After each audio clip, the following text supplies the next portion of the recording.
Diego? Ikaw na ba yan? Grabe pare. Ang laki na ng pinagbago mo ah. Abel! Aba, anong ginagawa mo rito sa Santa Ines? Kailangan kong samahan si tatay eh. Alam mo naman siguro yung nangyari sa nanay ko, di ba? Hanggang ngayon, wala pa rin kaming nakukuhang impormasyon kung nasan siya.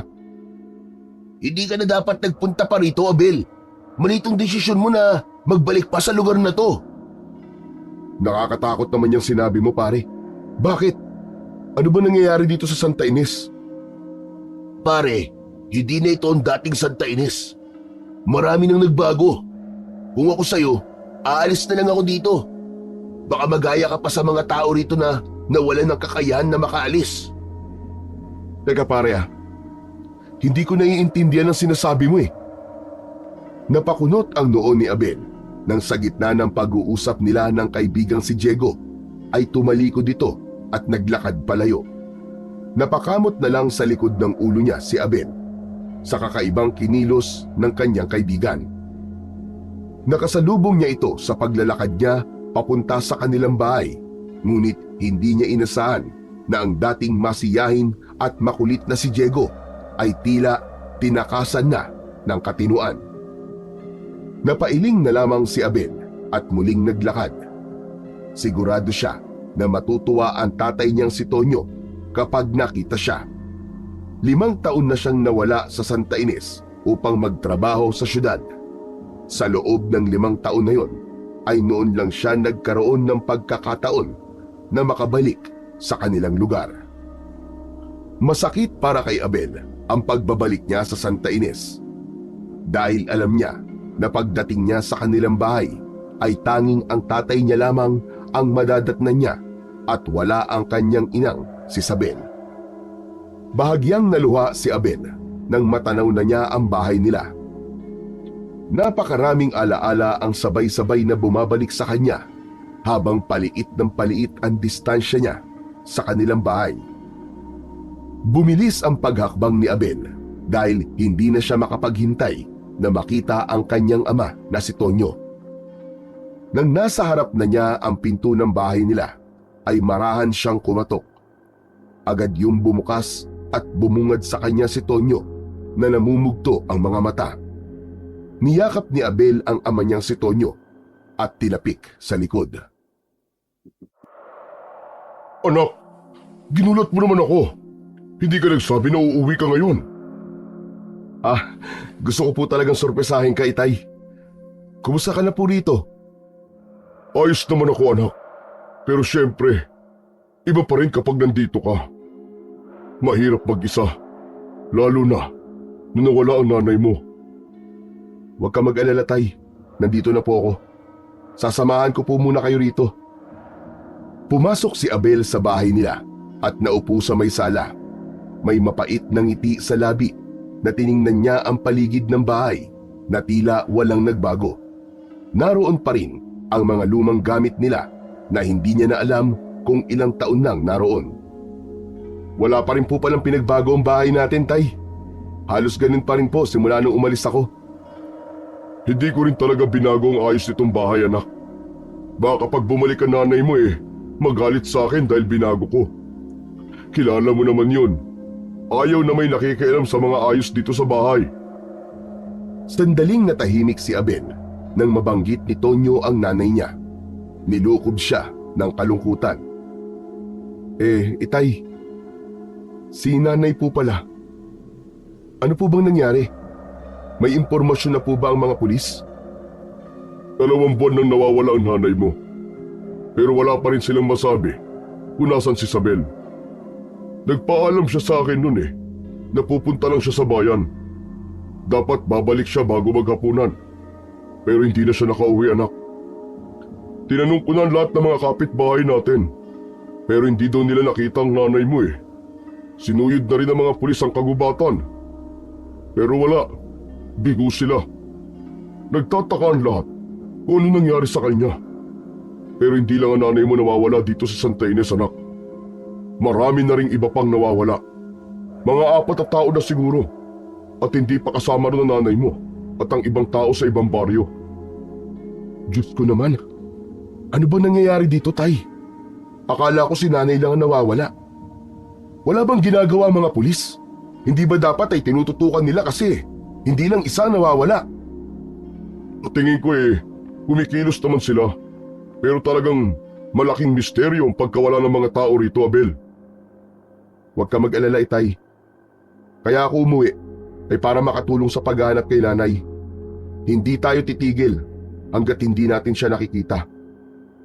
Salamat, anak. Malaking bagay na nandito ka. Pero mag-iingat ka rin.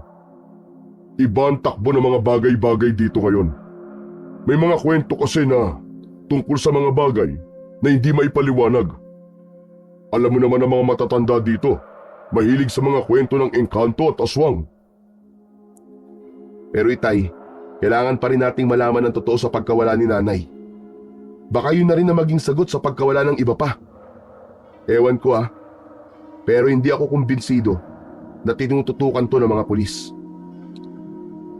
Nagpatuloy ang pag-uusap ni Abel at Tonyo hanggang sa makaramdam na ng pagod si Abel. Nagpaalam muna siya sa tatay niya na magpapahinga muna siya saglit. Pumasok si Abel sa kwarto niya, maging yun ay walang pinagbago. Dahil sa labis na pagod sa napakahabang biyahe, ay agad siyang nakatulog nang humiga siya sa may kama. Sa pagtulog ngayon ni Abel, ay dinalaw siya ng isang kakaibang panaginip hanggang sa gabi habang nagsisindi ng ilaw si Tonyo at naghahanda ng hapunan. Ngunit ang isip ni Abel ay hindi mapakali. Kahit paanong paliwanag, may bahagi sa kanya na hindi matanggap ang biglaang pagkawala ng kanyang ina. Nagpakasaya sila sa muling pagkikita, ngunit ramdam pa rin ang lungkot at pangambang bumabalot sa kanilang dalawa. Kinagabihan, matapos ang kanilang hapunan, nagpahinga si Abel sa kanyang kwarto. Pagod sa biyahe at sa bigat ng mga balitang nalaman, mabilis siyang nakatulog. Ngunit sa kanyang pagtulog, binalot muli siya ng isang kakaibang panaginip. Nasa gitna siya ng kagubatan, nakarinig siya ng pag-iyak sa likod niya at sa paglingon niya ay nakita niya ang kanyang inang si Isabel.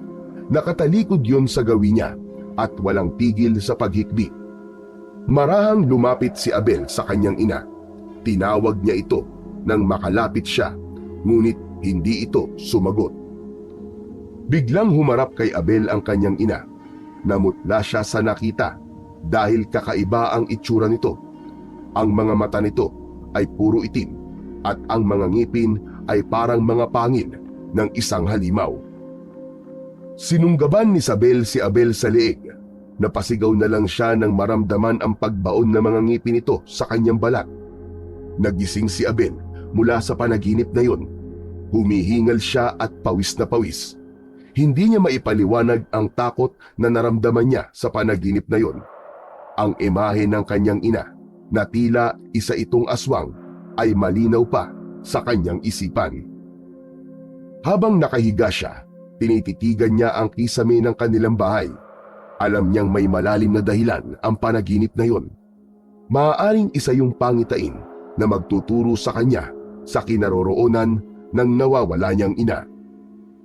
Kinabukasan ng umaga ay maagang bumangon si Abel. Nagpasya siyang tumungo sa istasyon ng pulis sa bayan upang personal na magtanong kung may bagong impormasyon sa pagkawala ng kanyang nanay. May lakad ka ba, anak? Bihis na bihis ka. Pupunta po ako sa bayan. Magtatanong-tanong po ako sa mga pulis kung may balita na po ba sa paghahanap nila kay nanay. Kakagaling ko lang doon ng isang araw, anak. At ang sabi nila ay wala pa rin. Pupunta pa rin po ako, Tay. Sana po ay may bago na silang impormasyon na maibibigay sa atin. Sana nga, anak. Sige, mag-iingat ka at huwag ka magpapagabi. Opo, Tay. Alis na po ako. Habang binabaybay ni Abel ang daan palabas ng Santa Ines, ay damang-dama niya ang bigat ng sitwasyon. Nagdasal siya na sana ay may bagong ebidensya o balita ang mga pulis tungkol sa kaso ng kanyang ina at ng iba pang nawawalang tao sa Santa Ines. Pagdating sa istasyon ng mga pulis, ay agad siyang lumapit sa isang pulis na nasa lamesa at nagtanong tungkol sa kanyang ina. Ayon sa pulis ay wala pa rin bagong impormasyon at sinusuri pa rin ng mga ito ang lahat ng dahilan ng pagkawala ni Isabel. Wala pa raw konkretong ebidensya kung nawawala o naglayas ang nanay ni Abel. Nabigo si Abel sa dasal niya. Inasahan niyang magkakaroon ng kahit kaunting pag-usad, pero wala pa rin. Naglakad na siya palayo mula sa mesa ng pulis at sa kanyang paglingon ay napansin niya ang isang dingding na puno ng mga papel. Nakaramdam siya ng kilabot nang makita ang mga larawan at pangalan ng mga nawawala. Halos lahat ay mula sa Santa Ines. Napalunok si Abel dahil kabilang ang kanyang ina sa mga mukhang naroon. Agad siyang lumabas ng istasyon nang may kirot at bigat sa kanyang dibdib. Pagbalik ni Abel sa Santa Ines ay naisipan niya na maglakad-lakad muna at huwag munang umuwi sa bahay nila. Nais niyang maging payapa kahit sandali ang isip niya, hanggang sa naalala niya ang sapa kung saan madalas sila noon ni Diego nung mga bata pa sila. Nagtungo ron si Abel at hindi niya inaasahan na naroon din si Diego. Nakaupo ito sa bato sa gilid ng sapa. Nakatulala ito habang nakatingin sa tubig. Walang pagdadalawang isip na lumapit si Abel kay Diego. "Diego, nandito ka rin pala, pare." Napalingon si Diego kay Abel pero hindi ito nagsalita o kahit ngumiti man lang. Nagmamadali itong tumayo at naglakad paalis sa sapa. Hinabol ni Abel ang kaibigan at hinawakan to sa braso. "Diego, sandali! Sandali lang! Huwag ka naman umalis kagad. Kumusta ka na? Ang tagal nating hindi nagkita eh. Ano ba nangyayari sa'yo?" Huminto si Diego sa paglalakad pero hindi ito lumingon sa kanya. "Umalis ka na, Abel. Umalis ka na at huwag ka nang bumalik." "Teka, ano bang ibig mong sabihin? Alam mong hindi ako pwedeng umalis dito sa Santa Ines hanggat hindi ko nakikita ang nanay ko." "Huwag ka na magtanong, Abel. Gawin mo na lang ang sinabi ko sa'yo. Kung gusto mo, isama mo na rin sa pag-alis ng tatay mo. Huwag mo nang hintayin, pare, na maging biktima ka rin ni Macario." "Macario? Sino si Macario, Diego? Teka, hindi talaga kita maintindihan eh." Hindi na sinagot pa ni Diego ang katanungan na yun ni Abel. Inalis nito ang kamay niya sa braso nito at mabilis itong naglakad papalayo hanggang sa tuluyan na itong nawala sa kanyang paningin. Naiwan doon si Abel na litong-lito at punong-puno ng tanong. May kutob siya na merong pinagdadaanan si Diego at bilang kaibigan nito ay hindi siya papayag na hahayaan niya lang na ganun ito. Pag-uwi ni Abel sa kanilang bahay ay nadatnan niya ang kanyang ama na abala sa paghahanda ng pananghalian. Umupo siya sa hapagkainan. Bakas sa mukha niya ang pagkabalisa, hindi lang dahil sa pagkawala ng nanay niya, kundi maging sa nangyayari sa kaibigan niyang si Diego. "Anak, nandiyan ka na pala. Anong balita sa lakad mo?" "Ganun pa rin po, tay. Wala pa rin punlid ang mga pulis eh." "Sabi ko naman sa'yo eh. Siguro kapag may nakuha na silang impormasyon, ay baka sila na mismo magsabi sa atin." "Tay, napansin niyo po ba si Diego nito mga nakaraang araw? Parang parang iba na po siya. Parang hindi na po siya yung Diego na kaibigan ko." "Napansin ko nga rin yan sa kaibigan mo, anak. Noong nakaraang buwan pa siya ganun eh. Hindi na siya tulad ng dati. Palagi na lang siya mag-isa. Dati-rati, sobrang mapagbiro nun. Pero ngayon, ibang-iba na siya." Napabuntong hininga si Abel. Naalala pa niya ang mga masasayang araw nila ni Diego nung mga bata pa sila. Ngayon ay tila isang estranghero na ang kanyang matalik na kaibigan. "Kanina, tay, may sinabi sa akin si Diego eh. Sabi niya, umalis na raw ako dito sa Santa Ines. Tapos may nabanggit siyang pangalang Macario. Kilala mo ba yung Macario na yun, Tay?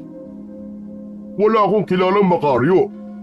Sa totoo lang marami nagsasabi rito na wala na raw sa sarili si Diego.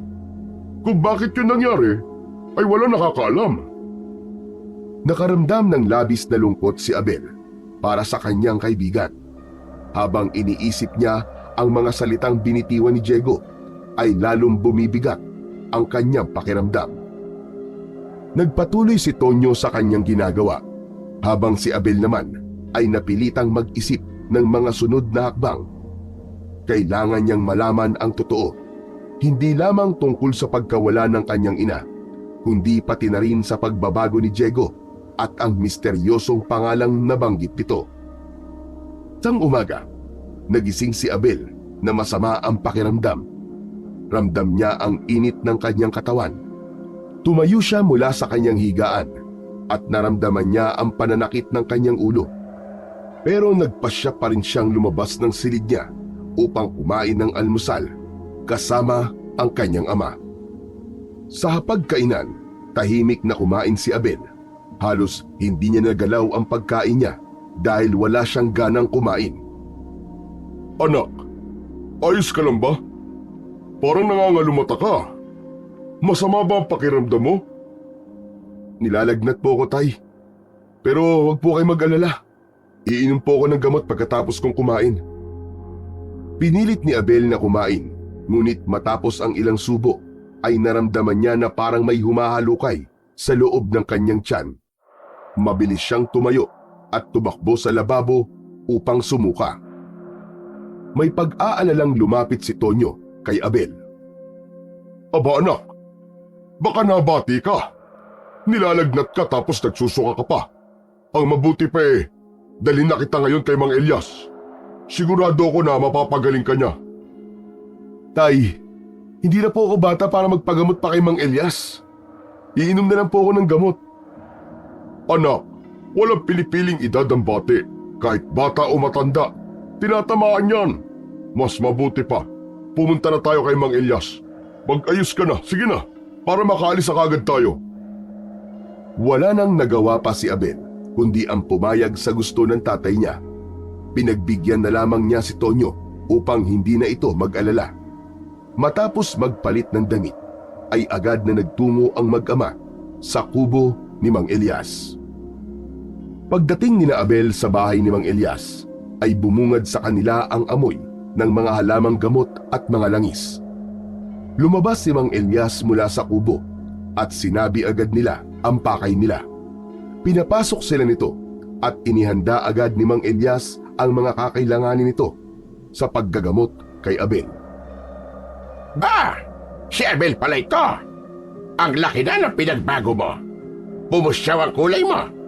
Alam mo ba, nung bata ka pa, ay sakitin ka. Madalas ka dito noon. Lagi kang dinadala ng nanay mo si Isabel. Oo nga pala, ano na ang balita sa kanya, Tonyo? Wala pa rin po, Mang Elias. Hanggang ngayon wala pa rin sinasabi ang mga pulis kung may hinala na ba sila kung nasa ng asawa ko. Nakakatakot na talaga dito sa Santa Ines. Ang daming nawawalang tao. Pero alam nyo ba, malakas ang kutob ko. Nakakaibang nilalang ang may kinalaman sa pagkawala ng mga tao dito sa Santa Ines at sa iba pang lugar. Napakunot ng noo si Abel at hindi napigilang magtanong. Ano naman pong nilalang ang tinutukoy niyo, Mang Elias? Hindi ko pa maaaring sabihin sa ngayon kung anong nilalang yun, Abel. Hindi ko nais magdulot ng takot sa mga tao. Saka na lang siguro ako magsasalita kapag sigurado na ako. Sinimulan ni Mang Elias ang panggagamot kay Abel, kaya hindi na nagawang magtanong pa ni Abel. Nadagdagan patuloy ang mga kailangan niyang isipin dahil sa sinabi ni Mang Elias. Sinuob ni Mang Elias si Abel at pagkatapos nun ay meron itong dahon na kinuha na kasing laki ng palad. Nilagyan nito yon ng langis at idinarang ang dahon sa apoy. Habang mainit-init pa ang dahon, ay itinapal nito yon sa tiyan ni Abel.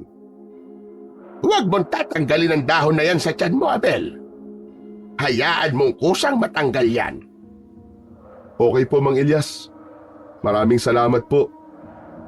Mang Elias, may itatanong po sana ako sa inyo eh. Yung sinabi niyo pong kakaibang nilalang, may kinalaman po ba yun sa pagkawala ng nanay ko?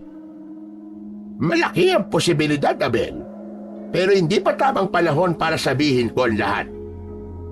Baka makasama lang sa inyo kung ngayon ko ito ilalantad. Gaya ng sinabi ko, gusto ko munang makasiguro sa mga hinala ko. Matapos mag-abot ni Tonyo ng pera kay Mang Elias, ay nagpaalam na sila sa matandang albularyo. Inihatid pa sila nito sa labas. Marahang tinapik ni Mang Elias ang balikat ni Tonyo. Tonyo, bantayan mo ang anak mo. Marami pa tayong hindi alam sa totoong nangyayari ngayon dito sa Santa Ines. Maraming salamat po sa paalala, Mang Elias. Mauuna na po kami ni Abel. Hala, sige. Mag-iingat kayong mag-ama. Tahimik na umalis si Abel at Tonyo mula sa bahay ni Mang Elias.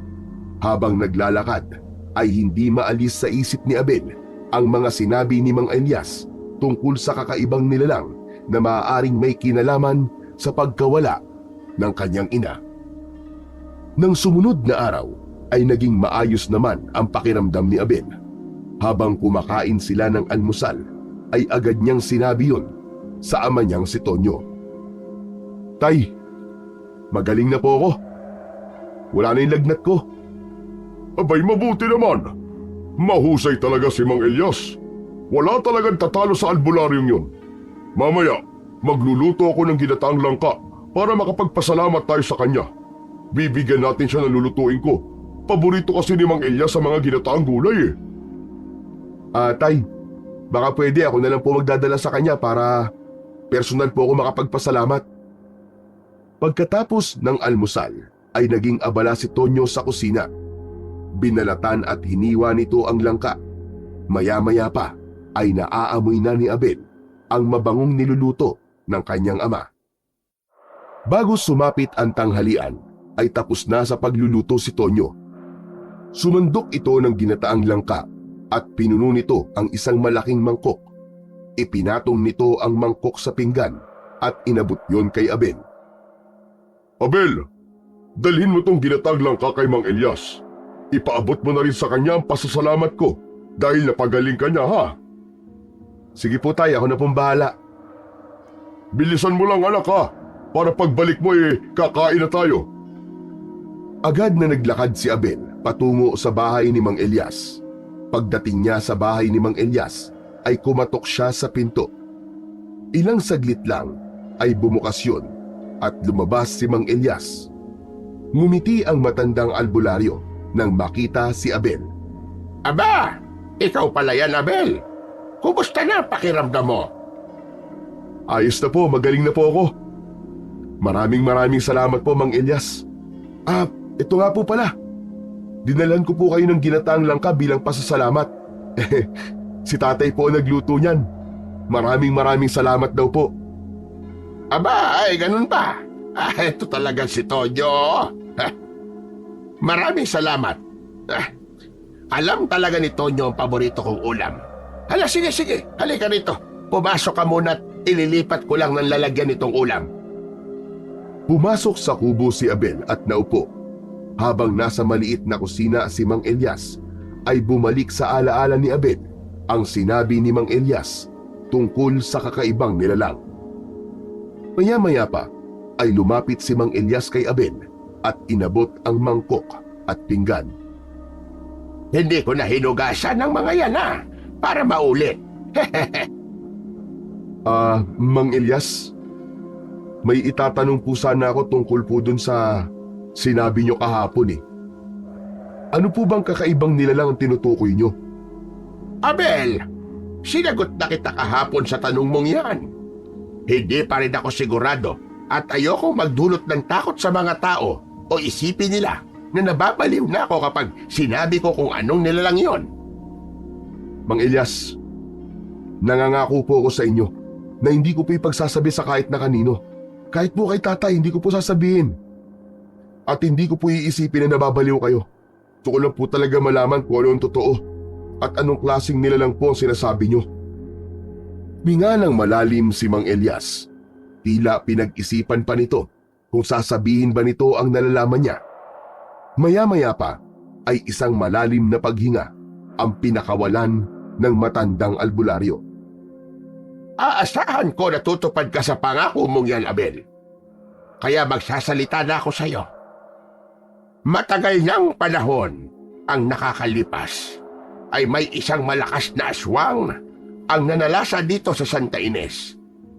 Kakaiba ang lakas niya, kaya masasabi ko na hindi siya pangkaraniwang aswang.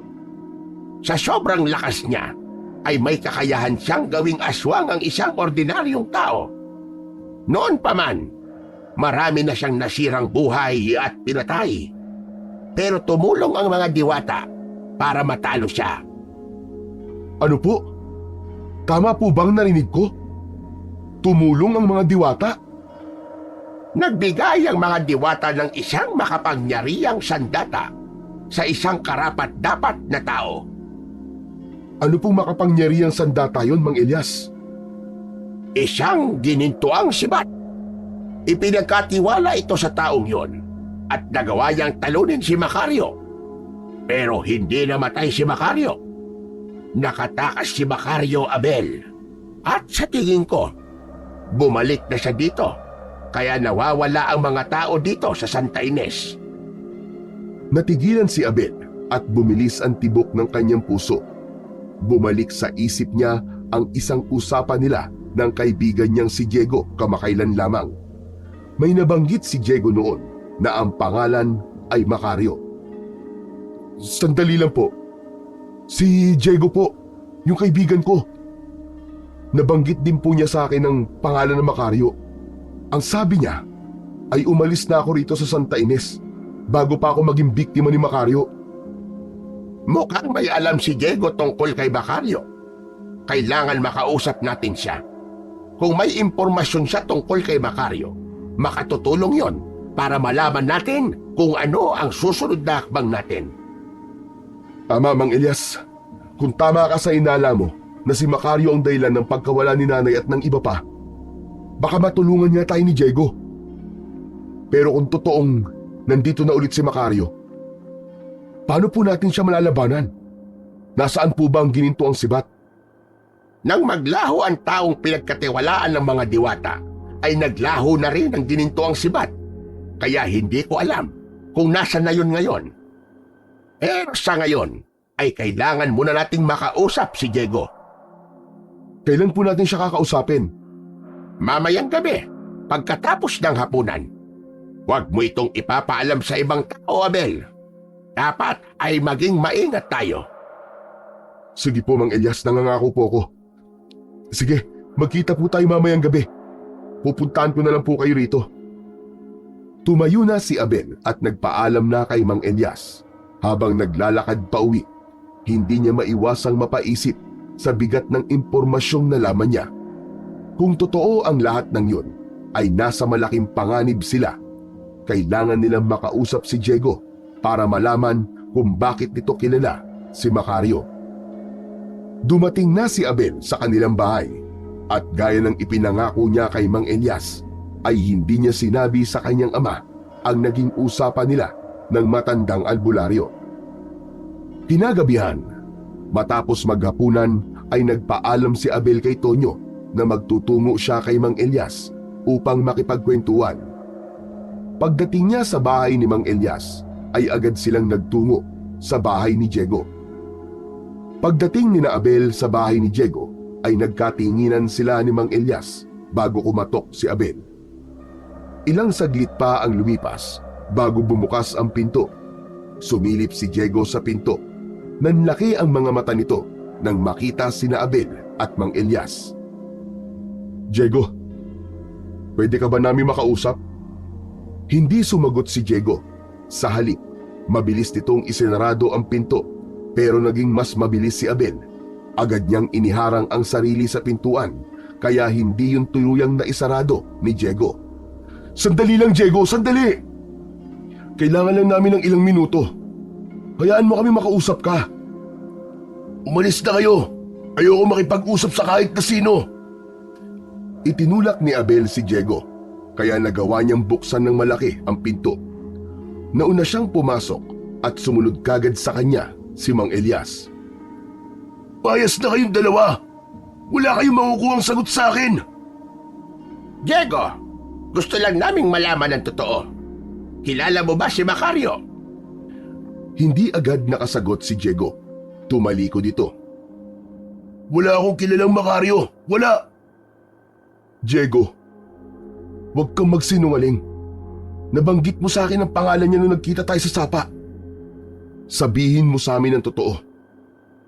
May kinalaman ba si Macario sa mga nawawalang tao dito sa Santa Ines? Hindi nagsalita si Diego. Nanatili itong nakatalikod sa kanila. Ano bang ibig mong sabihin nung sinabi mo na baka ako ang maging isa sa biktima ni Macario? Ano ang alam mo, Diego? Pakiusap. Magsalita ka naman oh. Sabihin mo sa amin ang katotohanan kung may alam ka. Hindi ko alam ang sinasabi mo. Lumayas ka na. Lumayas na kayo. Diego, alam kong may alam ka. Sabihin mo sa amin kung nasan si Macario. Maaari pa natin pigilan ng mga mangyayari.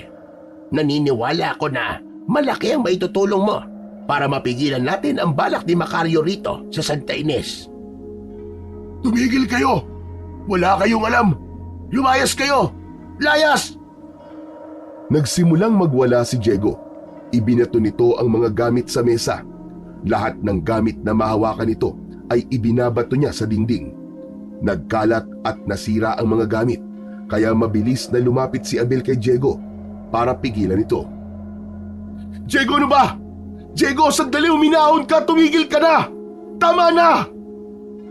Kung ano man ang nangyayari sa'yo, ay handa kaming tulungan ka. Basta sagutin mo lang ang mga tanong namin. Huli na ang lahat. Wala na kayong magagawa. Hindi niyo na ako matutulungan. Malakas na tinulak ni Diego si Abel. Natumba si Abel pero agad din siyang bumangon.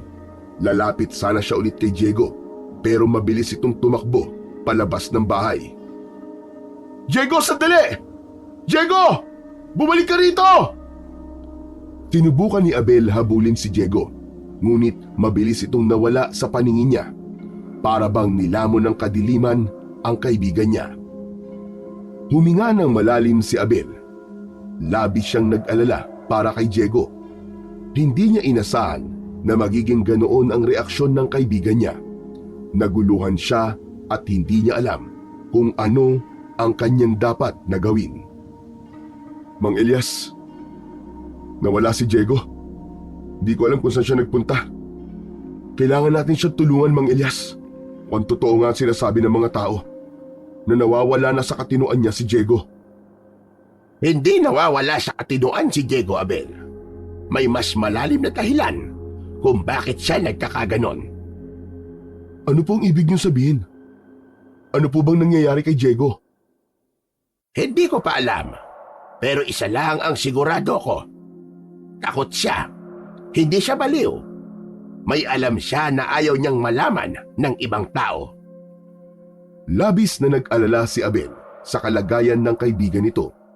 Gusto niyang maintindihan kung bakit nagbago si Diego at kung ano ang tinatago nito. Alam niyang may mas malalim na misteryo sa likod ng mga kilos ng kaibigan niya at kailangan nilang malaman yun bago pa lumala ang sitwasyon. Isang umaga, mag-isa si Abel sa loob ng bahay nila. Iniisip niya ang mga napakaraming nangyayari sa Santa Ines simula nang dumating siya roon. Maya-maya pa ay dumating na ang tatay niya. Tila wala sa sarili na umupo ito sa tabi ni Abel. Nakatulala ito at parang may napakalaking problema na dala. Itay, ayos lang po ba kayo? May nangyari po ba? May natagpo na bangkay ng babae sa may sapa, Abel. Wakwak ang dibdib at wala na ang puso. Nakita ko mismo. Grabe, nakakakilabot. Diyos ko, sino naman po ang gagawa ng ganong karumal-dumal na krimen? Ano po sabi ng mga pulis? Wala pa silang suspek. Pero narinig ko sa mga tao na aswang daw ang pumatay sa babae kaya ganun ang itsura ng bangkay. Hindi nagsalita si Abel. Doon niya napagtanto na tama ang lahat ng hinala ni Mang Elias. Mukhang nagbalik na nga ang malakas na aswang na sinabi sa kanya ng matandang albularyo. Naisip niya na kailangan niyang makausap muli si Mang Elias tungkol sa bagay na yon. Tay, aalis po muna ako ha. O bakit? Saan ka pupunta? Kay Mang Elias lang po. At ano naman ang gagawin mo ron? Masakit po kasi ang tiyan ko eh. Magpapagamot lang po ako sa kanya. Ganun ba? Sasamahan na kita. Hindi na po kailangan, Tay. Kaya ko na po ito. Bago pa tuluyang magpumilit si Tonyo na samahan si Abel, ay nagmamadali na siyang umalis. Ayaw niyang ipaalam sa tatay niya ang mga napag-uusapan nila ni Mang Elias dahil sigurado siya na mag-aalala lang ito sa kanya. Pagdating ni Abel sa bahay ni Mang Elias, ay nakita niyang nakabukas ang pinto, kaya walang pasabi na pumasok siya roon. Nagulat si Mang Elias sa biglaang pagdating ni Abel. Abel! Aba, ano tumahangos ka? Mang Elias, may masama pong balita eh. May nakita raw po na bangkay ng isang babae dito sa Santa Ines. Wakwak daw po ang dibdib at wala na ang puso. Sabi po ng mga tao, aswang daw po may kagagawan. Mukhang tama nga ang hinala ko, Abel. Nagbalik na si Macario. Kung ganon, nasa malaking panganib ang Santa Ines. Diyos ko, baka nabiktima ng Macario na yun si nanay kaya nawawala siya. Iwasan mo ang pag-iisip ng negatibo, Abel. Malaki ang posibilidad na buhay pa ang nanay mo at nasa mabuti siyang kalagayan. Sensya na po, pero hindi ko lang po talaga maiwasan na mag-isip ng hindi maganda. Pero kung bumalik nga po si Macario, baka pwede nating hanapin yung tao na may hawak ng ginintuang sibat. Baka siya lang po makakapigil kay Macario. Tumahimik si Mang Elias. Pakiramdam ni Abel ay meron itong nais sabihin sa kanya, pero nag-iipon lamang ito ng lakas ng loob. Hindi mo na kailangan pang hanapin ang taong yon, Abel. Dahil nasa harapan mo na siya. Ano pong ibig niyong sabihin, Mang Elias? Teka, ibig sabihin, kayo po ang taong nagmamayari ng ginitoong sibat? Kayo ang lumaban doon kay Macario? Tama ka, Abel. Ako nga ang taong yon. Bakit hindi niyo po agad sinabi sa akin? Dahil matagal ko nang isinara ang kabanatang yon sa aking buhay. Kaedad mo lang siguro ko na napunta sa akin ang ginintoang sibat. Binawi lang yun sa akin ng mga diwata dahil lang akala nila ay tuluyan ng sumuko at nagtago si Macario. Eh di, hanapin niyo po ulit ang ginintoang sibat? Hindi na maaari. Sa tingin ko hindi na yun ipagkakatiwala sa akin ng mga diwata. Dahil mahina na ang katawan ko. Matanda na ako, Abel. Gumuho ang pag-asa ni Abel sa pagkakataon na yun. Ang buong akala niya ay magagawa pang ipagtanggol ni Mang Elias ang Santa Ines mula kay Macario.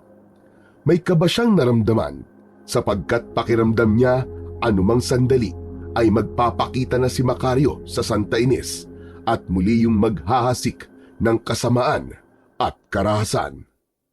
Pagsapit ng gabi ay biglang naalala ni Abel si Diego.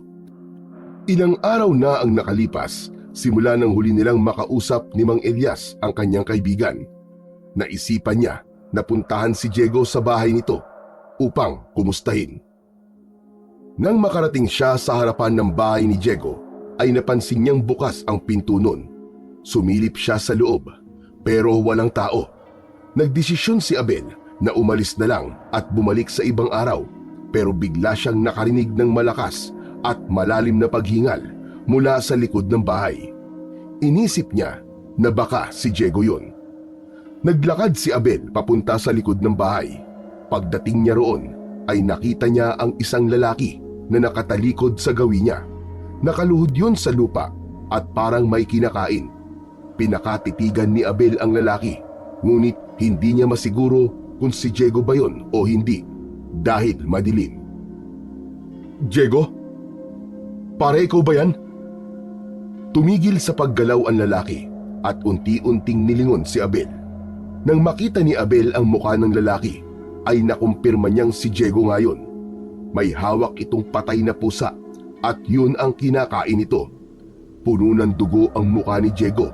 Nanlamig ng husto si Abel dahil tila iba na ang mukha ng kaibigan niya. Mabalasik ang mga mata nito at may matutulis na ngipin. Umangil pa ito na akala mo ay isang mabangis na hayop. Diyos ko, Diego! Ano nangyari sa'yo? Hindi sumagot si Diego. Binitiwan nito ang pusa at tumayo. Nagsimulang umatras si Abel nang marahang humakbang si Diego palapit sa kanya. Sa isang iglap, umatake si Diego kay Abel. Mabilis na tumakbo si Abel. Hinabol siya ni Diego hanggang sa kalsada. Hindi maintindihan ni Abel kung bakit naging aswang ang kaibigan niya. Napasigaw si Abel nang sinunggaban siya ni Diego mula sa likuran. Nadapa si Abel. Tumihaya siya at tatayo na sana, pero muling sumunggab si Diego para kalmutin siya. Isinangga niya ang kanyang braso at doon bumaon ang matatalim na kuko ni Diego. Tiningnan siya ni Diego na para bang isa siyang napakasarap na pagkain sa paningin nito. Diego! Pare! Ako to si Abel! Kaibigan mo ako, ano ka ba? Ngunit tila hindi na siya kilala ni Diego. Ang nasa isip na lamang nito ay ang mapatay si Abel. Doon na nagdesisyon si Abel na sumigaw.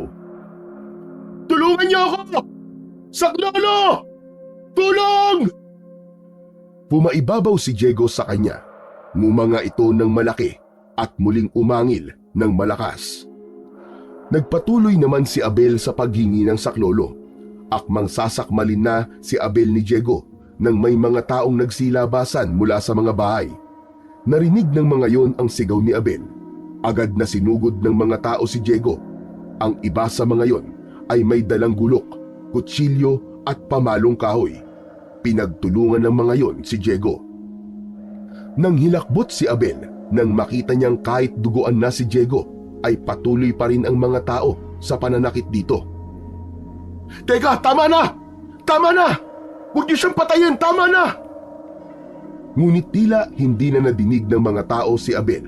Nakita niya sa mukha ng mga tao ang galit habang walang tigil na tinataga, sinasaksak at pinapalo si Diego.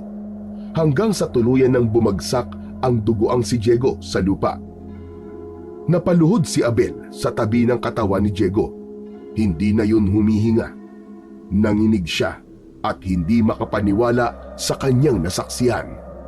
Hindi niya napigilan ang pag-agos ng luha mula sa kanyang mga mata.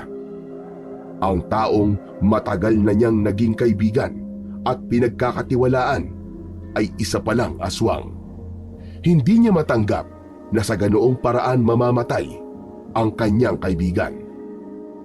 Kinuha ng mga tao ang katawan ni Diego. Tinanong niya ang mga yon kung saan dadalhin si Diego. Sinabihan siya ng isang lalaki na susunugin nila yon upang masiguro na patay na ang aswang. Wala nang nagawa si Abel kundi ang panoorin ang mga tao habang inilalayo ang katawan ng wala ng buhay na si Diego. Matapos ang insidente, bumalik si Abel sa kanilang bahay. Nakatulala siya at natuyo na ang luha sa kanyang muka. Nang makita siya ni Tonyo, ay agad nitong napansin ang sugat sa kanyang braso. Abel anak, ano nangyari sa'yo? Bakit may sugat ka sa braso? Tay, si Diego. Aswang si Diego, tay. Sinubukan niya akong patayin. Pero, pinatay naman siya ng mga tao. Wala na po si Diego, tay. Patay na po siya. Diyos ko, Abel! Salamat naman at ligtas ka. Pero tama ba narinig ko? Aswang si Diego? Paano nangyari yun? Hindi ko rin po alam, tay. Matagal na kami magkaibigan ni Diego, pero ni minsan, hindi ko po naramdaman na may kakaiba sa kanya. Kahit nakita ko mismo na aswang siya, ay hirap pa rin po akong paniwalaan na aswang siya. Kung minsan talaga, kahit matagal na nating kasama ang isang tao, ay hindi pa rin natin masasabi na kilala na natin sila.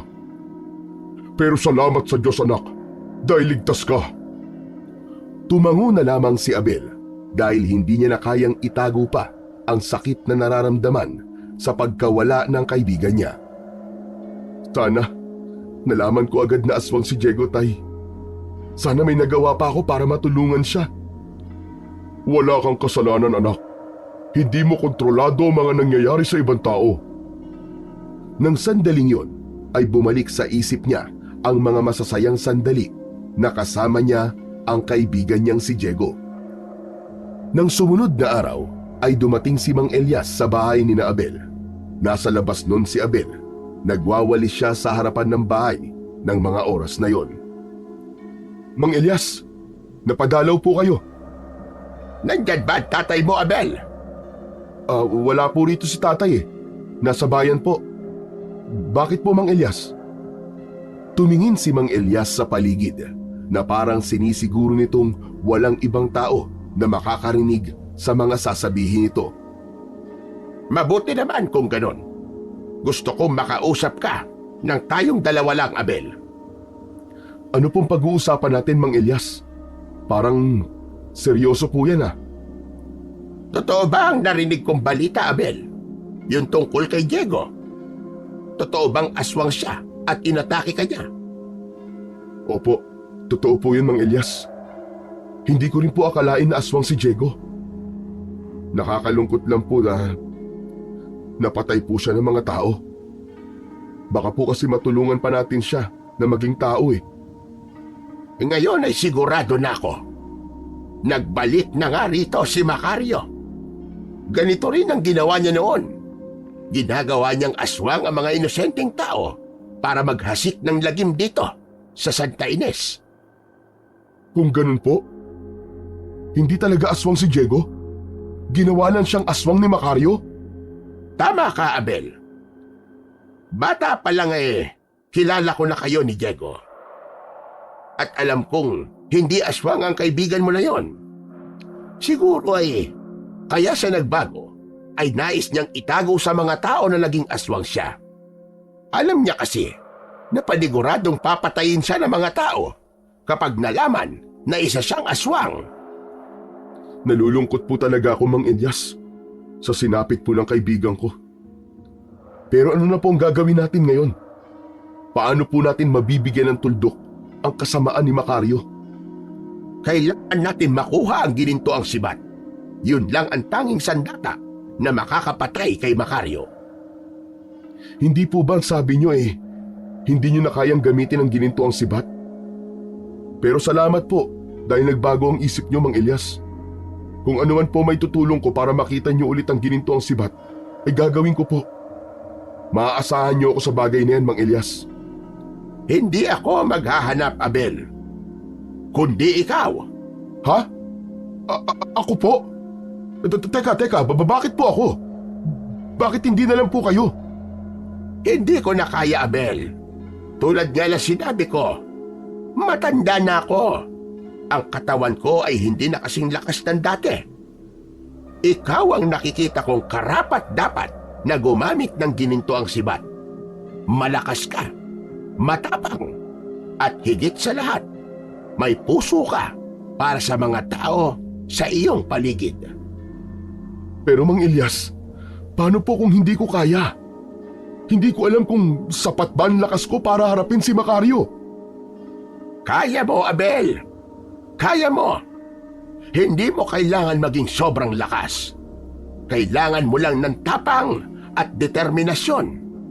At isa pa, baka kapag napatay na natin si Macario, ay malalaman na natin ang sagot sa matagal mo ng tanong. Kung nasaan po si nanay? At ano nangyari sa kanya? Tama ka, Abel. Baka may kinalaman talaga si Macario sa pagkawala ng nanay mo at ng iba pang mga tao. Natigilan si Abel at pinag-isipan niya ang alok ni Mang Elias. Natukso siyang pumayag dahil baka nga naman kapag napatay na niya si Macario ay matagpuan na niya ang nanay niyang matagal nang nawawala. Ngunit naisip niya rin na hindi biro ang makipaglaban kay Macario. May posibilidad pa rin na siya ang mapatay nito kahit pa nasa kanya ang ginintuang sibat. Ano, Abel? Pumapayag ka na ba? Mang Elias, pwede po bang pag-isipan ko muna? Sige, pagbibigyan kita. Bibigyan pa kita ng panahon para makapag-isip. Pero bilis-bilisan mo, Abel. Habang tumatagal, ay lumiliit din ang tsansa natin na mapatay si Macario. Nararamdaman ko na nagpapalakas lang siya at saka siya aatake rito sa Santa Ines. Magsasalita pa sana si Abel, pero dumating na si Tonyo. May dala itong mga supot. Aba, Mang Elias, napadalaw po kayo. Napadaan lang ako, Tonyo. Nakipagkwentuhan lang ako rito kay Abel.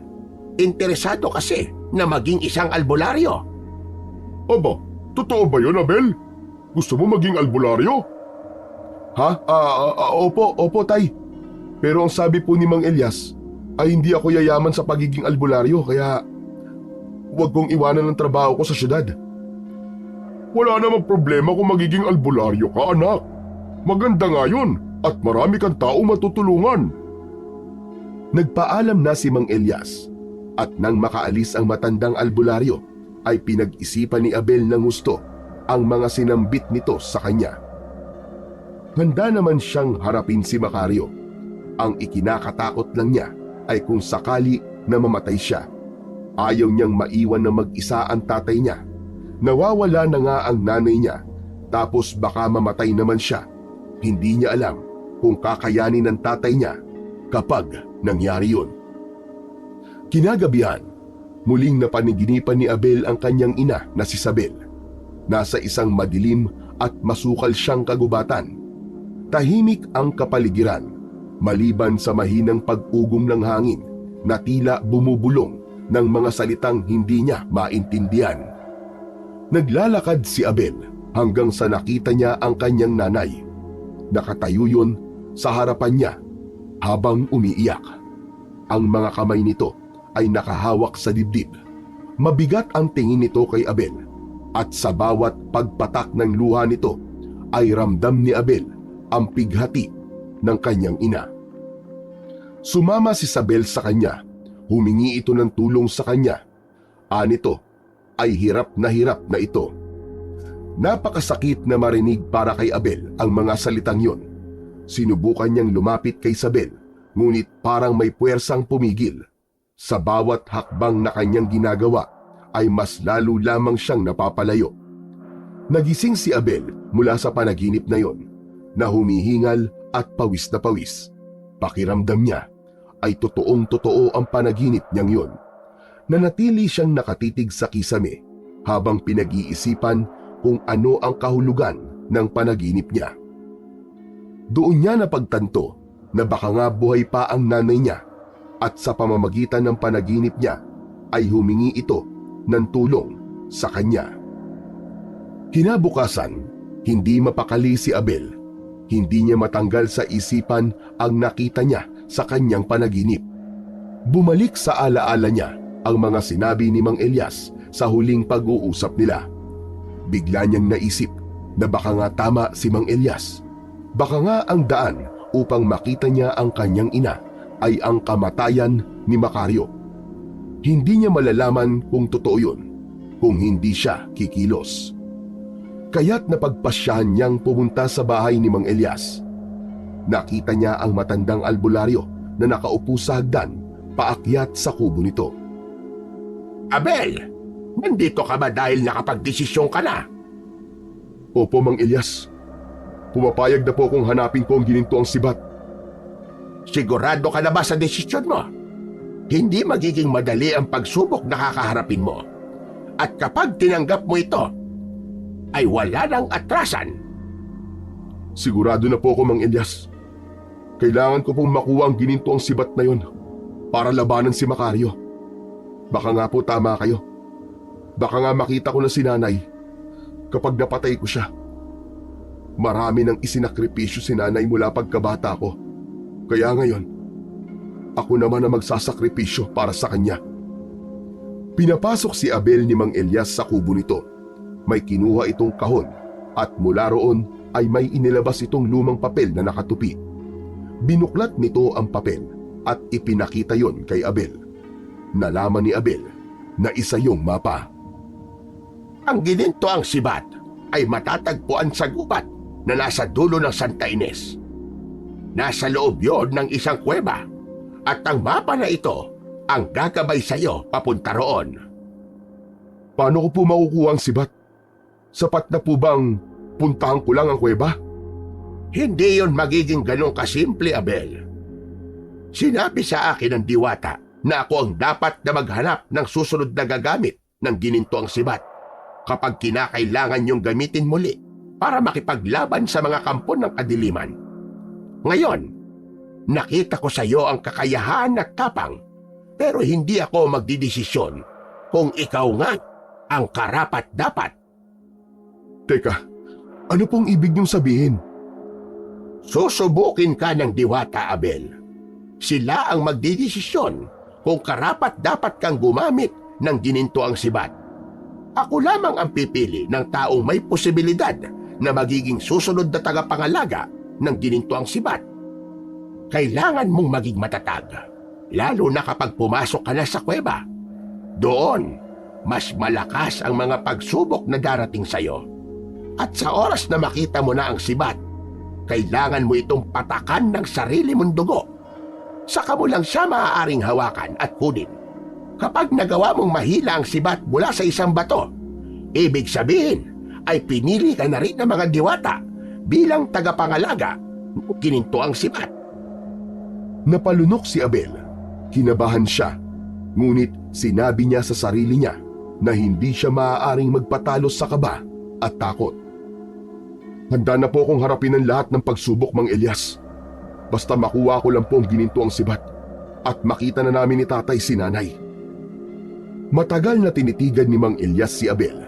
Kita sa mga mata nito ang paghanga at tiwala sa binata.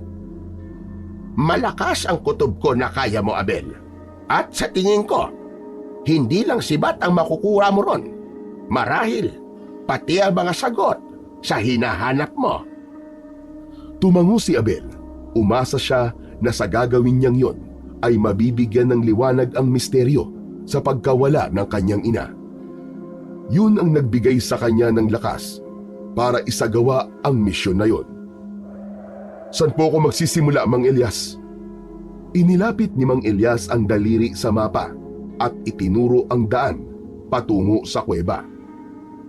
Sundin mo ang daang ito. Huwag kang lilihis.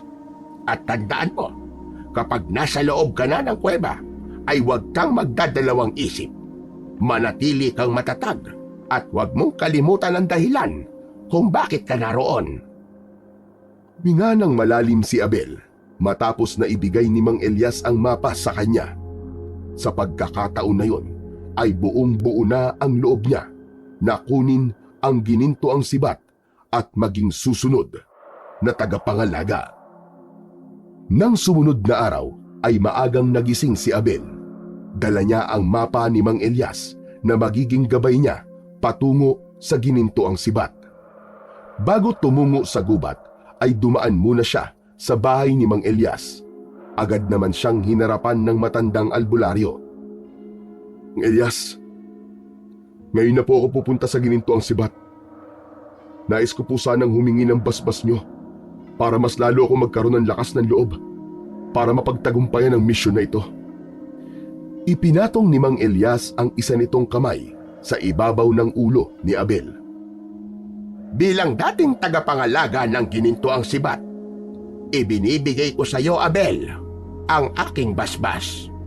Naway makayanan mo ang lahat ng pagsubok na iyong makakasalubong sa daan. Naniniwala ko na magtatagumpay ka dahil gagabayan ka ng ating Panginoong Diyos. Aming salamat po, Mang Elias. Pangako, hindi ko po kayo bibiguin. Naniniwala ako sa iyo, Abel. Sige na, humayo ka na. Simulan mo na ang iyong paglalakbay. Dito lang ako sa Santa Ines para kung sakaling may maganap na pag-atake ng mga aswang, ay may magtatanggol sa mga tao rito. Mang Elias, alalahanin niyo po ako. Gabayan niyo po ako. Dahil sa basbas ni Mang Elias, ay mas lalong nagkaroon ng lakas ng loob si Abel. Nagsimula na siyang maglakad patungo sa kagubatan. Malayo pa lang ay naramdaman na ni Abel ang bigat ng hangin habang papasok siya sa gubat. Parang may kakaibang enerhiyang bumabalot sa paligid na nagpapatayo ng kanyang balahibo. Sinilip niya ang mapa at siniguro niya na tama ang kanyang dinadaanan. Makalipas ang ilang oras na paglalakad sa gubat, ay nakaramdam si Abel ng kakaibang presensya sa kanyang paligid. Maya-maya pa ay narinig niya ang mahinang ungol ng isang babae mula sa kung saan. Lumingon siya, ngunit wala siyang nakitang ibang tao. Naglakad-lakad pa siya hanggang sa nakakita siya ng isang babae na nakahandusay sa lupa. Labis siyang nag-alala nang makita niyang sugatan at duguan ang babae. Ano nangyari sa'yo? Tumingin ang babae kay Abel.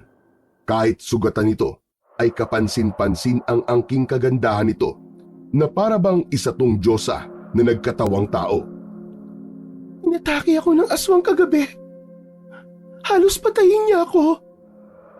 Mabuti na lang at nagawa kong makatakas sa kanya. Halika, ililipat kita ng pwesto kung saan mas komportable ka. Maraming salamat sa iyo. Ako nga pala si Mayumi. Ikaw, anong pangalan mo?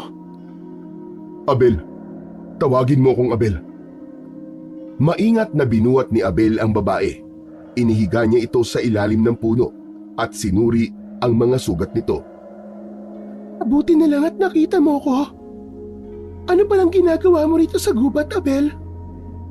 May bagay akong kailangan hanapin dito, Mayumi. Sandali lang ha. Dito ka lang. Lalabas ako ng gubat para humingi ng tulong. Wag na! Hindi mo na kailangan umalis. Mas mabuting sumama ka na lang sa akin. Bakit? Saan tayo pupunta? Ang totoo, malapit lang ang kubo ko rito, Abel. Maaari tayo magpahinga ron. Kayang-kaya kitang paligayahin sa paraang alam ko. Ha? Hindi pwede. Importante ang bagay na kailangan kong hanapin. Mas importante ba kesa sa akin, Abel? Kalimutan mo na mga bagay na hinahanap mo. Isipin mo ang langit na maaabot mo kapag sumama ka sa akin. Sige na, Abel. Tayo na. Hindi agad nakapagsalita si Abel. Ngumiti si Mayumi na mas lalong nagpalitaw ng kagandahan nito. Lumapit ito ng bahagya kay Abel at halos maramdaman na niya ang init ng hininga nito sa kanyang muka. Naramdaman ni Abel ang mga kamay ni Mayumi na dahan-dahang humahaplos sa kanyang balikat at pababa sa kanyang braso. Tumindig ang balahibo ni Abel dahil sa kakaibang pakiramdam na dulot ng haplos ni Mayumi. Naalala ni Abel ang babala ni Mang Elias. Doon niya napagtanto na baka isa yun sa pagsubok sa kanya ng mga diwata. Mariing pumikit si Abel habang patuloy ang paghaplos ni Mayumi sa katawan niya. Pagsubok lang to. Pagsubok lang to. Paulit-ulit yung ibinulong ni Abel sa kanyang sarili. Pilit niyang pinipigilan ang kanyang sarili na huwag magpadala sa tukso. Naramdaman pa rin niya ang mainit na palad ni Mayumi sa kanyang katawan.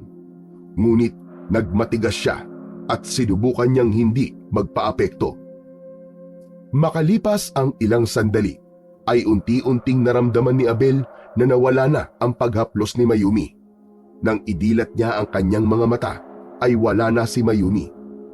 Nakahinga na ng maluwag si Abel. Alam niyang nakalampas siya sa pagsubok na yon. Muli niyang binuksan ang mapa at tumingin sa direksyon ng kanyang pupuntahan. Alam niyang hindi pa tapos ang mga pagsubok, kaya ipinangako niya sa sarili niya na mananatili siyang matatag. Nagpatuloy sa paglalakad si Abel. Unti-unti nang dumidilim ang paligid. hanggang sa tuluyan ng sumapit ang gabi. Binaliwala niya ang mga kaluskos na naririnig niya sa mga nadadaanan niya. Mas lalong lumakas ang loob niya nang makita niya sa mapa na malapit na siya sa kuwebang kinaroroonan ng ginintuang sibat. Makalipas ang ilang minuto ay narating na ni Abel ang kuwebang pupuntahan niya. Huminto siya sa bukana ng kuweba at huminga ng malalim. Hindi na siya nagdalawang isip at pumasok na siya sa loob ng kuweba. Inilabas niya ang baon na flashlight at binuksan yun upang makita niya ang kanyang dinadaanan. Habang naglalakad si Abel sa loob ng madilim na kuweba, ay biglang nagtaasan ang kanyang mga balahibo sa braso at sa batok. Maya-maya pa ay nakarinig siya ng pamilyar na boses na tinawag ang pangalan niya. Nilingon ni Abel ang pinagmumulan ng tinig at nagulat siya nang makita niya ang kanyang ina. Lalapitan niya sana ito pero biglang nagbago ang anyo nito. Lumaki ang mga mata nito at nagdaglagan ang mga ngipin. Umiyak ang nanay niya at paulit-ulit siyang tinanong kung bakit niya ito iniwanan. Malakas na napasigaw si Abel. Nakaramdam siya ng takot sa sarili niyang nanay kaya tumakbo siya palayo rito. Patuloy siya nitong tinawag sa nakakatakot nitong boses. "Hindi ikaw ang nanay ko! Tigilan mo ko! Hindi ikaw ang nanay ko!" Nang makalayo na si Abel, ay hindi niya na narinig ang boses ng nanay niya. Huminto siya at lumingon sa kanyang pinanggalingan. Maglalakad na sana ulit si Abel, pero sa pagharap niya ay nakita niya si Diego sa unahan niya. Puno ng sugat at dugo ang buong katawan nito. "Diego? Pare?" Dahan-dahang lumapit si Diego. Lumuha ito ng dugo habang nakaangat ang mga kamay na parang nais siyang hawakan. Bakit mo ako pinabayaan, Abel? Bakit mo ako hinayaang mamatay? "Patawarin mo ako, pare. Wala akong nagawa para pigilan ng mga tao." Wala kang kwentang kaibigan. Wala kang kwentang kaibigan! Bago pa man makasagot si Abel, ay bigla siyang sinakal ni Diego. Halos hindi siya makahinga sa sobrang higpit ng pagkakasakal sa kanya ni Diego. Pakiramdam niya ay parang madudurog ang kanyang leeg.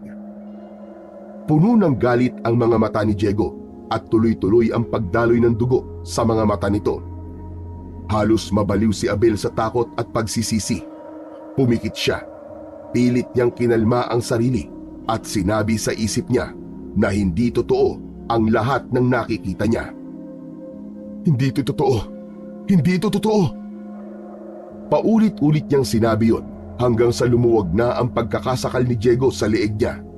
Sa pagbukas ng kanyang mga mata ay wala na si Diego sa kanyang harapan. Pinunasan ni Abel ang pawis sa kanyang noo gamit ang sariling palad. Doon niya napatunayan na hindi nga talaga biro ang pagsubok kapag nasa loob na siya ng kuweba dahil sinubok ang kanyang konsensya sa mga bagay na pinagsisisihan niya. Kinalma muna ni Abel ang sarili at saka siya nagpatuloy sa paglalakad. Dumaan siya sa makikitid na lagusan ng kuweba hanggang sa natuntun na niya ang pinakasentro ng kuweba. Nanlaki ang mga mata ni Abel nang makita niya ang ginintuang sibat na nakatusok sa isang malapad na bato. Agad niya yung nilapitan at manghang-mangha siya habang nakatingin doon. Inilabas ni Abel ang kanyang patalim. Ibinukas niya ang kanyang palad at walang pagdadalawang isip na hiniwa niya ang palad niya gamit ang patalim. Nang may dugong lumabas doon, ay ipinatak niya yon sa ginintuang sibat. Pagkatapos noon, ay huminga siya ng malalim. Hinawakan niya ang dulo ng ginintuang sibat at nagdasal siya na sana ay mahugot niya yon mula sa bato. Marahan niyang hinila ang sibat at ganoon na lang ang tuwa niya nang walang kahirap-hirap niya yung nahugot mula sa bato. Hindi siya makapaniwala na nagawa niyang bunutin ang sibat. Pinagmasdan niya yon. Napakaganda ng disenyo ng ginintuang sibat. Bawat simbolo na nakaukit doon ay tila puno ng hiwaga at kapangyarihan. "Nakuha ko na! nakuha ko ang ginintuang sibat. Ibig sabihin, ako ang karapat-dapat. Ako ang karapat-dapat! At desisyon na si Abel na lumabas ng kuweba. Ngunit hindi pa man siya nakakalayo sa pinagkuhanan niya ng sibat, ay biglang lumitaw si Mayumi sa kanyang harapan. Pero hindi na siya ang babaeng nakita ni Abel kanina. Isa na itong diwata na nakasuot ng makinang nakasuotan at balot ng liwanag. Binabati kita, Abel.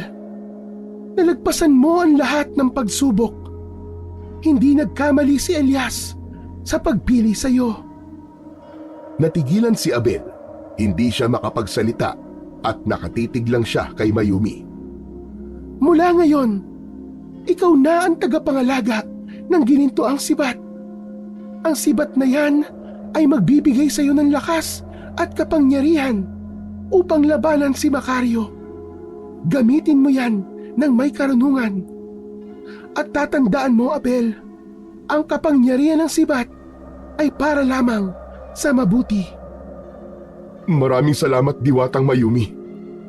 Maraming salamat at ipinagkatiwala mo sa akin ang ginintuang sibat. Ngumiti si Mayumi bago ito tuluyang naglaho. Nakaramdam naman si Abel ng kakaibang kapayapaan at lakas. Sa pagkakataon na yun, ay tuluyan na siyang lumabas ng kuweba. Pero sa paglabas ni Abel ng kuweba, ay nagulat siya sa kanyang nakita. Isang napakalaking aswang ang nakatayo, ilang dipa mula sa bukana ng kuweba. Nakatingin yun ng matalim sa kanya. Di ko akalain na muling may makakakuha ng ginito ang sibat. Ang sibat na muntik nang maging dahilan ng aking kamatayan noon. Natigilan si Abel nang mapagtanto niya na ang aswang nakaharap niya ay walang iba kundi si Macario. Macario! Mabuti naman at ikaw na mismo nagpakita sa akin. Hindi na ako mahihirapan at tugisin ka. Masyado kang mayabang. Ngunit nararamdaman ko ang takot sa iyong puso. Mahina ka. Hindi mo ko kaya. Mukhang nagkamali ang mga diwata sa pinagkatiwalaan nila sa pagkakataon na ito. Bakit di mo ako subukan, Macario? Hindi yung puro kasatsat. Napangisi ang aswang. Malakas na umangil si Macario. Mula sa kung saan-saan ay magkakasabay na lumabas ang mga aswang na mukhang kanina pa nakatago at naghihintay lamang ng hudyat ni Macario upang magpakita kay Abel. Ha! Kahit magsama-sama pa kayo ng mga alagad mo, hindi mo ako kaya, Macario! Sila ang magpapatunay kung gaano ka kahina. Hindi ko na kailangan kumilos dahil sigurado ko na sa kanila pa lang ay mamamatay ka na. Biglang sumugod ang mga aswang kay Abel. Hinigpitan ni Abel ang pagkakahawak niya sa ginintuang sibat at binilungan yon. Gintong sibat, tulungan mo ko. Hindi ako pwedeng matalo. Kailangan ko ang gabay at kapangyarihan mo. Naging magaan ang sibat sa pakiramdam ni Abel. Naramdaman niya ang kapangyarihang dumadaloy sa buo niyang katawan na nagmula sa sibat. Sumugod siya sa mga aswang. Ang unang aswang na lumapit sa kanya ay tinamaan niya kagad ng sibat sa dibdib. Isa pang aswang ang tumalon mula sa kaliwa, ngunit mabilis niya rin yung napaslang gamit ang ginintuang sibat. Mas marami pang aswang ang sumugod. Si Abel ay walang tigil na hinarap ang mga yon. Walang tigil ang pag-atake niya. Sa bawat aswang na napapaslang niya ay mas lumalakas ang tiwala niya sa kanyang sarili. Isang babaeng aswang ang mabilis na lumapit kay Abel para sakmalin siya. Sasaksakin niya sana ang aswang ng sibat sa dibdib, ngunit bigla siyang natigilan nang makita ang muka ng aswang. Sa kabila ng malahalimaw na muka ng aswang, ay nakita niya pa rin doon ang muka ng kanyang nanay na si Sabel. Nanay? Nanginig ang mga kamay ni Abel. Inalis niya ang pagkakatutok ng sibat sa dibdib ng aswang. Hindi siya makapaniwala na naging aswang na rin ang kanyang ina. At sa palagay niya ay hindi na siya nito nakikilala. Nagpatuloy sa pagsugod ang nanay ni Abel sa kanya. Sinunggaban siya nito at kinagat siya sa balikat. Bumaon ang matatalim nitong mga ngipin sa kanyang laman. Napasigaw si Abel sa sakit. Nang makawala siya sa pagkakakagat ng nanay niya, ay mabilis siyang tumakbo palayo rito. Narinig niya ang malakas na halakhak ni Macario. Nakita niya ito sa kanyang harapan. Nakita mo na? Mga alagad ko lang ang makakatalo sa'yo. Walang iya ka, Macario! Hindi kita mapapatawad sa ginawa mo sa nanay ko! Mabilis na kumilos si Macario. Tumakbo ito papunta kay Abel at dahil sa samot-saring emosyon sa dibdib niya, ay hindi niya nagawang iwasan si Macario. Sinakal siya ni Macario at inangat siya nito nang walang kahirap-hirap. Umangat ang mga paa niya sa lupa habang pahigpit ng pahigpit ang pagkakasakal sa kanya ni Macario. Papatayin kita, Macario! Papatayin kita! Gagawa mo pa ba yun sa kalagayan mo ngayon? Mahina ka. Wala kang kwenta. Sa tingin mo ba, matatalo mo ko? Hindi pa ipinapanganak ang taong makakapatay sa akin. Hirap na si Abel. Nawawala na ang kanyang lakas at ang gininto ang sibat na kanina'y mahigpit niyang hawak ay tuluyan ng nakawala sa kanyang kamay. Bumagsak yun sa lupa. Matiim na nakatingin si Abel kay Macario habang pilit siyang kumakawala kahit tila imposible pa siyang makawala sa pagkakasakal nito. Habang sinasakal ni Macario si Abel ay hindi siya tumigil sa pag-iisip ng paraan kung paano siya makakawala. Halos wala na siyang hininga, ngunit hindi niya inalis ang determinasyon sa kanyang puso. Sa hindi inaasahang pangyayari ay narinig ni Abel ang pagsigaw ng nanay niya. Sinabi nito na bitiwan ni Macario si Abel. Biglang sumugod si Sabel at tumalon sa likuran ni Macario. Mariin nitong kinagat ang batok ni Macario. Napasigaw si Macario sa sakit at nabitiwan nito si Abel. Lumayo si Macario kay Abel habang pilit itong inaalis ang nanay ni Abel sa likod nito. Habang patuloy na nagpupumiglas si Macario ay nagawa nitong alisin ang nanay ni Abel sa likod nito. Malakas nito yung ibinalibag sa lupa. Napasigaw si Abel nang masaksihan ang ginawa ni Macario sa kanyang ina. Itinaas ni Macario ang mga kamay nito na may matutulis na kuko. Alam ni Abel na itatarak nito yun sa kanyang nanay, kaya mabilis siyang nag-isip ng dapat niyang gawin. Mabilis na dinampot ni Abel ang gininto ang sibat sa lupa at ibinato niya yun ng buong lakas kay Macario. Napasigaw si Macario sa matinding sakit. Hindi makapaniwala si Abel sa sunod na nangyari. Parang may sariling isip ang sibat na bumalik yun sa kamay niya. Tila alam ng sibat kung sino ang may-ari rito. Buong tapang na tumayo si Abel at sa pagkakataong yun ay si Macario na lang ang tanging nakikita niya. Akala mo ba ay mapapabagsak mo ko ng ganun lang kadali? Nagkakamali ka. Hindi ikaw ang tatalo sa akin. Mabilis na tumakbo si Abel papunta kay Macario. Sinalubong siya ni Macario at nagawa nitong iwasan ang pag-atake niya gamit ang sibat. Nagsimula na ang sagupaan ni na Abel at Macario. Paminsan-minsan ay may mga alagad ni Macario na sinusubukang sugurin si Abel, pero madali niyang napapatay ang mga yon. Tumalon si Abel at nagtagumpay siya na itarak ang sibat sa braso ni Macario. Nagpupumiglas si Macario, ngunit wala itong magawa. Pinigilan ni Abel na makagalaw si Macario gamit ang nakatarak na sibat dito. Hindi mo ko matatalo. Ako ang pinakamalakas na aswang. Hindi ako titigil hanggat hindi ka nawawala sa mundong to, Macario! Hinugot ni Abel ang sibat at nagpatuloy ang kanyang pakikipaglaban. Lahat ng pag-atake ni Macario ay madali niyang naiiwasan. Sa paningin niya ay napakabagal ng paggalaw ni Macario at sigurado siya na ang gininto ang sibat ang nagbigay sa kanya ng kakayahan niyang yon. Hindi niya tinigilan ang pagsugod. Pakiramdam niya ay hindi siya nakakaramdam ng pagod. Nang mapansin ni Abel na pagod na si Macario, ay agad niya yung sinamantala. Mabilis niyang itinarak ang sibat sa gitna ng dibdib ni Macario. Biglang nagliyab si Macario. Nang hugutin ni Abel ang sibat, ay napaluhod sa lupa si Macario habang patuloy itong nilalamon ng naglalagablab na apoy. Umaalingaw-ngaw sa buong kagubatan ang sigaw ni Macario. Hindi inalis ni Abel ang tingin niya kay Macario hanggang sa halos maging abo na ito. Nang tuluyan ng napaslang ni Abel si Macario, ay doon lamang siya nakaramdam ng pagod. Ngunit ang pagod na yon ay may kasamang kasiyahan dahil nagtagumpay siyang patayin si Macario. Luminga si Abel sa paligid. Hinanap niya ang kanyang ina.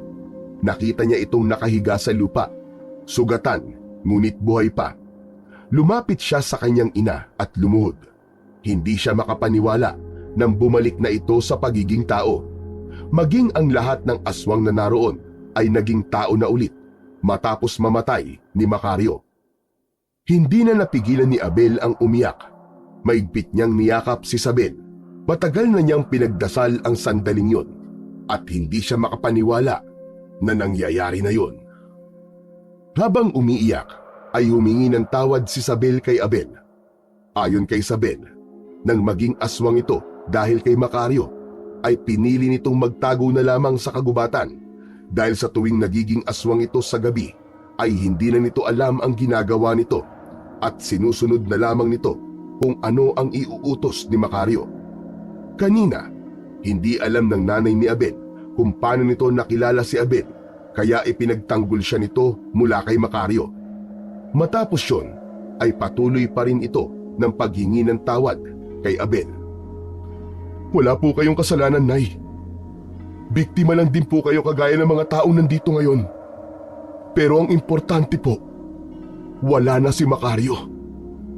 Ligtas na po kayo at ang iba pang mga taong naging biktima niya. Hindi na kayo aswang at makakauwi na kayo sa bahay. Magkakasama-sama na po ulit tayo ni na tatay. Patuloy sa pag-iyak sina Abel at Isabel. Pero sa pagkakataong yun, hindi na yun dala ng sakit at pangungulila, kundi luha na yun ng kasiyahan. Lumapit kay Abel ang mga tao na dati ay naging aswang upang magpasalamat sa kanya. Abot langit ang saya ni Abel dahil nun lamang niya naramdaman ang sarap sa pakiramdam na nakatulong siya ng malaki sa napakaraming tao. Maya-maya pa ay nagsimula na silang maglakad palabas ng gubat. Hawak ni Abel ang kamay ng kanyang ina habang sa isang kamay naman niya ay tangan niya ang ginintuang sibat. Makalipas ang ilang sandali ay nagulat sina Abel nang makita nila sina Tonyo at Mang Elias. Halos maiyak sa saya si Tonyo nang makita si Isabel. Patakbong lumapit si Tonyo kay Isabel at mahigpit itong niyakap. Salamat sa Diyos at buhay ka, Isabel! Asawa ko! Hinayaan lang ni Abel ang mga magulang niya sa tagpong yun. Lumapit si Mang Elias sa kanya at tinapik siya sa balikat na may kasamang ngiti. Dumating si Tonyo sa bahay ko kanina at hinahanap ka. Sabi niya, maghapon kang hindi umuwi at nag-aalala na siya sa'yo. Naawa ko, kaya wala akong nagawa kundi ang sabihin sa kanyang totoo. Kaya nagpunta kami rito sa gubat para hanapin ka, Abel. Mang Elias, napatay ko si Macario. Ginamit ko ang ginintuang sibat. Wala na siya, Mang Elias. Tapos na ang pag-asik niya ng lagim sa Santa Ines. Mabuti at nagtagumpay ka, Abel. Hindi nga ako nagkamali na pinagkatiwalaan kita. Mula sa gabing ito, ikaw na ang bagong tagapangalaga ng ginintuang sibat.